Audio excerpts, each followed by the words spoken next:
देखो भैया, अभी हम रिफ्रैक्शन ऑफ लाइट के ऊपर बात करेंगे और उसमें भी रिफ्रैक्टिव इंडेक्स में जो जो बोर्ड में आने वाला है उसके ऊपर बात करेंगे। ये आपकी एनसीईआरटी है और सबसे पहले आपको करनी है डेफिनेशन। नंबर एक रहेगी इसकी रिफ्रैक्शन की डेफिनेशन विद एग्जांपल आपको करनी है।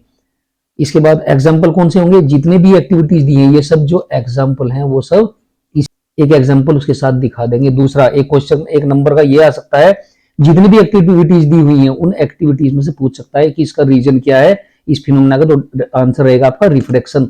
नेक्स्ट नंबर 3 जो रहेगा उसमें से आपका रहेगा ग्लास स्लैब आपको दिया हुआ है, स्नेल्स लॉ पूछ सकता है आपका, और या लॉज ऑफ रिफ्रैक्शन, जो लॉज ऑफ रिफ्रैक्शन है उनमें से कुछ भी पूछ सकता है।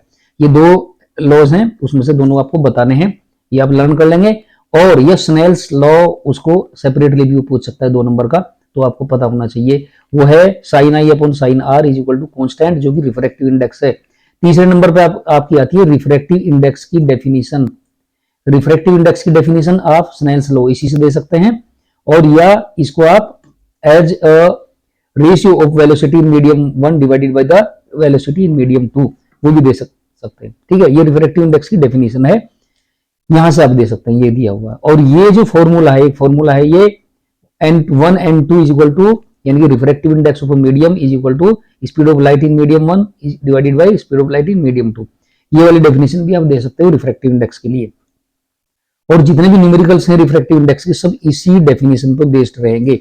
2 नंबर में कम से कम न्यूमेरिकल होगा या 1 नंबर का भी आ सकता है, या तो साइन या तो आई की वैल्यू दे देगा या आर की वैल्यू दे देगा, एक चीज होगी, 2 चीज होगी, और speed of light in medium दे देगा और दूसरे मीडियम में पूछ लेगा। तो इन 4 चीजों में से 3 चीज वो देकर रखेगा, आई की वैल्यू देकर रखेगा या आर की देकर रखेगा, और दूसरा V1 V2 की वैल्यू दे देगा। तो कोई सी 4 चीजों में से कोई सी एक चीज पूछ लेगा।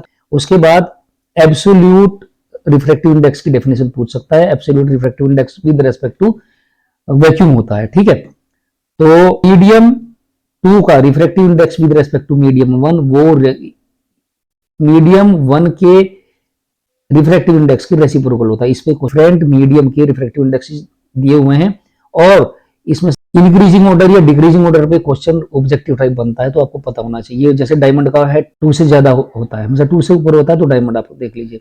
लर्न करने का तरीका, वैक्यूम का 1 होता है, एयर का आप देख लेंगे, एयर, ग्लास, वाटर, डायमंड, ये 3-4 चीजें, इनका तो पता ही होना चाहिए आपको। ये क्वेश्चन इसका बन जाएगा।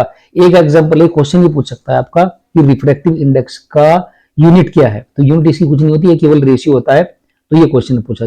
जितने भी एग्जांपल हैं एनसीईआरटी में वो तो कर ही लें, उसके साथ साथ लखमीर सिंह के कुछ क्वेश्चन कर लें।